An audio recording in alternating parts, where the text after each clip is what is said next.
السلام علیکم ورحمۃ اللہ وبرکاتہ۔ میں ہوں محمد اسامہ طاہر صدیقی۔ آج میں 9ویں کتاب کا تعارف کرانے لگا ہوں۔ کتاب کا نام ہے درس سیرت۔ اس کے رائٹر ہیں ڈاکٹر سید عزیز الرحمن صاحب۔ یہ کتاب 288 صفحات پر مشتمل ہے اور اس میں سیرت مطہرہ کے منتخب 63 واقعات کو لے کر اسباق کی روشنی میں بیان کیا گیا ہے۔ اس کتاب کی مزید خصوصیات بیان کرتے ہوئے پیش لفظ میں ڈاکٹر ظفر اسحاق انصاری صاحب لکھتے ہیں کہ اس کتاب میں اعلیٰ انسانی اخلاقیات کے تناظر میں سیرت پاک سے مثالیں لا کر پیش کی گئی ہیں۔ کتاب کا ہر مضمون یا گفتگو 4-5 صفحات پر مشتمل ہے۔ کتاب کا انداز اتنا ہلکا پھلکا ہے کہ اسے پڑھتے ہوئے کوئی اکتاہٹ نہیں ہوتی۔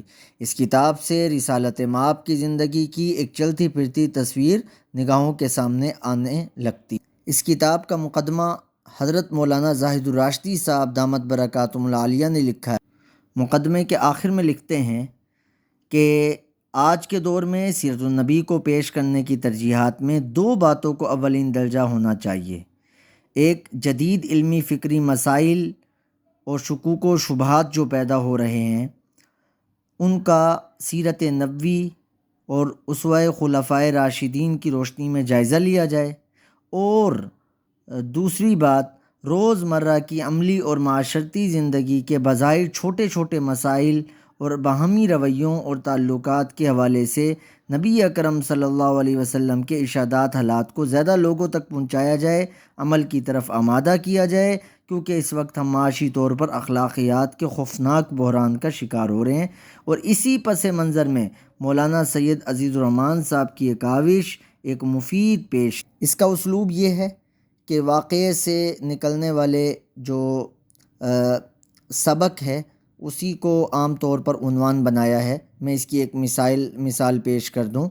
قائد کون، صفحہ 50 پر اس کی ایک مثال سامنے رکھ لیں۔ قائد کون، اس میں ایک واقعہ ہے کہ بدر کے لیے جب جا رہے تھے تو ایک اونٹ پر 3 سوار تھے۔ اللہ کے نبی نے ایک ارشاد فرمایا، جب صحابہ نے عرض کیا تھا کہ آپ ہماری باری پر بھی بیٹھ لیں، تو جو اللہ کے نبی نے فرمایا تھا پھر اس سے نکلنے والے اسباق، یہ دیکھیں اس مختصر سے جملے میں رسول اللہ صلی اللہ علیہ وسلم نے 2 بڑی حقیقتوں کو کھول کر سامنے رکھ دیا اور آگے خوبصورت نتیجہ بھی پیش کر دیا۔